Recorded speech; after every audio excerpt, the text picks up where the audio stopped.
মুসলমানের জিন্দেগি সারা জীবনে বন্দেগি, সারা জীবনে কি বন্দেগি। আল্লাহ তাআলা আমাদেরকে বানাইছেন ইবাদত করার জন্য, ইবাদত করার জন্য। আল্লাহর হুকুম মানা, নবীর তরিকায় চলাই ইবাদত। ইবাদত যেরকম ভাবে আমরা ঘুমাইতেছি, এই ঘুমটা কি ইবাদত? হ্যাঁ, ঘুমটাও ইবাদত হবে। ঘুমটা কি হবে? ইবাদত হবে। কখন হবে? যখন নবী করিম সাল্লাল্লাহু আলাইহি ওয়াসাল্লামের সুন্নত তরিকায় হবে। এই শবে কদরে আল্লাহ তাআলা আমাদের তকদিরে, ওই যে শবে বরাতে যে বাজেট করছিলেন, বাজেট, এই বাজেট সমস্ত ফেরেশতাদের যাদের যেই কাজ, জিবরাইল আলাইহিস সালাম, মিকাইল আলাইহিস সালাম, আজরাইল আলাইহিস সালাম, ইসরাফিল আলাইহিস সালাম যারা আছেন ওদের হাতে সুপর্দ করে দিয়েছেন যে এই যে ওনাদের বাজেট নিয়ে যাও, এই বাজেট অনুযায়ী তাদের রিজিকের ব্যবস্থা করো, এই বাজেটের ভিতরে তাদের হায়াতের ব্যবস্থা করো। কে কোন দিন মারা যাবে আল্লাহ তাআলা লিস্টি দিয়ে দিয়েছেন। আগামী বছর কারা আমরা থাকতে পারবো, রমজান পাবো কারা, লিস্টি হয়ে গেছে, দেওয়া হয়ে গেছে, সাইন হয়ে গেছে। এখন আমাদের কাজ হইল এই যে রমজান মাস পাইলাম, পাওয়ার পরে যদি আমরা পরের সময়টা যদি এই রমজান যেরকমভাবে আমাদের কাটছে যদি এরকমভাবে কাটাইতে পারি, তাহলে আমার জিন্দেগি সফল। জিন্দেগি কি সফল? মুসলমানের জিন্দেগি সারা জীবনে বন্দেগি, সারা জীবনে কি বন্দেগি। আল্লাহ তাআলা আমাদেরকে বানাইছেন ইবাদত করার জন্য, ইবাদত করার জন্য। আল্লাহর হুকুম মানা, নবীর তরিকায় চলাই ইবাদত। ইবাদত যেরকম ভাবে আমরা ঘুমাইতেছি, এই ঘুমটা কি ইবাদত? হ্যাঁ, ঘুমটাও ইবাদত হবে। ঘুমটা কি হবে? ইবাদত হবে। কখন হবে? যখন নবী করিম সাল্লাল্লাহু আলাইহি ওয়াসাল্লামের সুন্নত তরিকায় হবে। সুন্নত তরিকায় হবে, তখন যত সময় আমি ঘুমাবো তত সময় আমার ইবাদতের সব লেখা থাকবে, লিখতে থাকবেন ফেরেশতারা। যেরকম হাদিসের ভিতরে আছে, কোনো ব্যক্তি যদি এশারের নামাজ জামাতের সাথে আদায় করে এবং ফজরের নামাজও জামাতে আদায় করলো, সারা রাত যেন সে ইবাদত বন্দেগীতে কাটায় দিল। সুবহানাল্লাহ, কাটায় দিল। যারা আমরা এশারের নামাজ জামাতে পড়ি এবং ফজরের নামাজ জামাতে পড়তে পারি, আমাদের সারা রাত যতক্ষণ ঘুমাইলাম ততক্ষণ ফেরেশতারা আমাদের নেকি লিখতেই থাকবে, লিখতেই থাকবে, লিখতেই থাকবে। এরকমভাবে ইস্তেঞ্জা করতেছি, ইস্তেঞ্জা করা কি ইবাদত? এটাও ইবাদত হবে। কখন হবে? যখন আমি নবীজির সুন্নত তরিকায় ইস্তেঞ্জা করব, দোয়া বলে প্রবেশ করব, বাম পা দিয়ে প্রবেশ করব, আবার দোয়া এরকম ডান পা দিয়ে বাইরে হব, এরপরে দোয়া করব। তাহলে আমার যতক্ষণ সময় ইস্তেঞ্জা খানায় কাটবে ততক্ষণ সময়ও আমার ইবাদতের ভিতরে লিপ্ত হবে। এজন্য মুসলমান ইমানের সাথে যতদিন থাকবে সারা জিন্দেগি তার বন্দিগি হবে, বন্দিগি হবে। এজন্য এই রমজান মাসের আগের করণীয় হইল, ঈদুল ফিতরের আগের করণীয় হইল তওবা করা। রমজানে যে সমস্ত ভুল হয়ে গেছে, এই ভুলের জন্য ক্ষমা চাওয়া, অনুতপ্ত হওয়া। একবার হযরত ওমর রাদিয়াল্লাহু তাআলা আনহু ঈদুল ফিতরের দিন মাঠে গিয়া কান্না করতেছেন, কাঁদতেছেন, অনেক কান্না করতেছেন। তার সাথীরা জিজ্ঞাসা করলেন, হে উমর রাদিয়াল্লাহু তাআলা আনহু, আপনি কাঁদতেছেন কেন? আজকে খুশির দিন, আজকে কি খুশির দিন, ঈদুল ফিতরের দিন।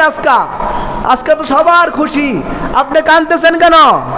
যে আমি কাঁদতেছি এই ভয়ে যে রমজান মাস কারো বিপক্ষে হবে, এই রমজান মাস কারো পক্ষে হবে। যদি রমজান মাস বিপক্ষে হয়ে যায় তাহলে আমার আর কোনো গতি নাই, আর যদি রমজান মাস আমার পক্ষে চলে আসে তাহলে অবশ্যই আমি জান্নাত পাবো। অবশ্যই কি পাবো? জান্নাত পাবো। এই ভয়ে আমি কাঁদতেছি, রমজান নিয়ে আমার বিপক্ষে চলে যায়, আমি তো রমজানের পরিপূর্ণ হক আদায় করতে পারি নাই, রমজান নিয়ে আমার বিপক্ষে চলে যায়।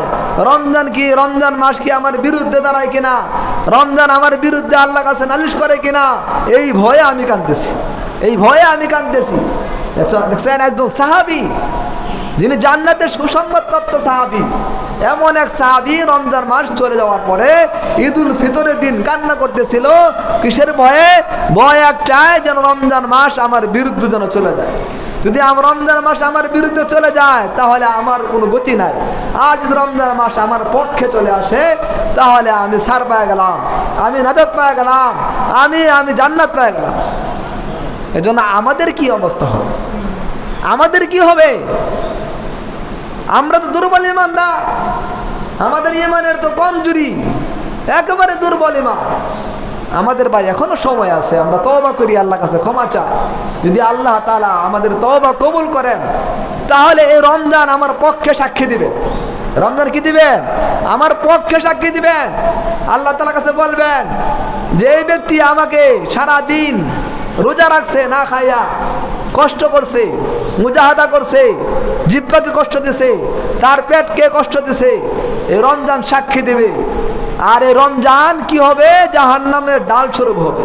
ডাল যেরকম ভাবে ডাল দেয়া যুদ্ধ, যারা যুদ্ধ করে ডাল দেয়া প্রতিপক্ষের এরকম অস্ত্র আঘাত ফিরায়, এরকম ভাবে রমজানও আমাদের কি হবে?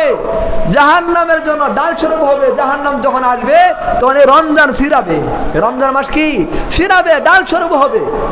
তাহলে এখনো সময় আছে আমাদের, এই 2 দিন, আর মাত্র 2 দিন আছে।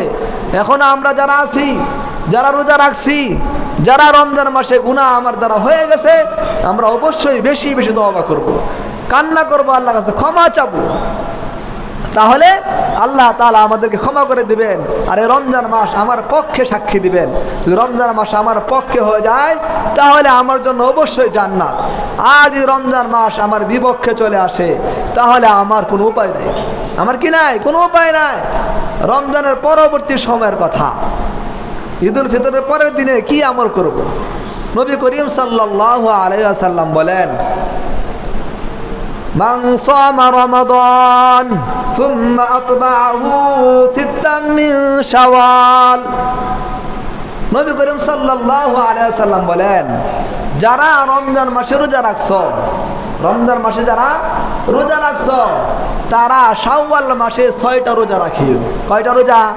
6টা রোজা শাওয়াল মাসে। এই যে চাঁদ যেটা আসছে ঈদের পরের দিন থেকে, ঈদের দিনে শাওয়াল শুরু, ঈদের দিন তো আর রোজা রাখা যাবে না, এর পরের দিন থেকে তোমরা যদি শাওয়াল মাসে 6টা রোজা রাখো। নবী করিম সাল্লাল্লাহু আলাইহি ওয়াসাল্লাম বলছেন কেন?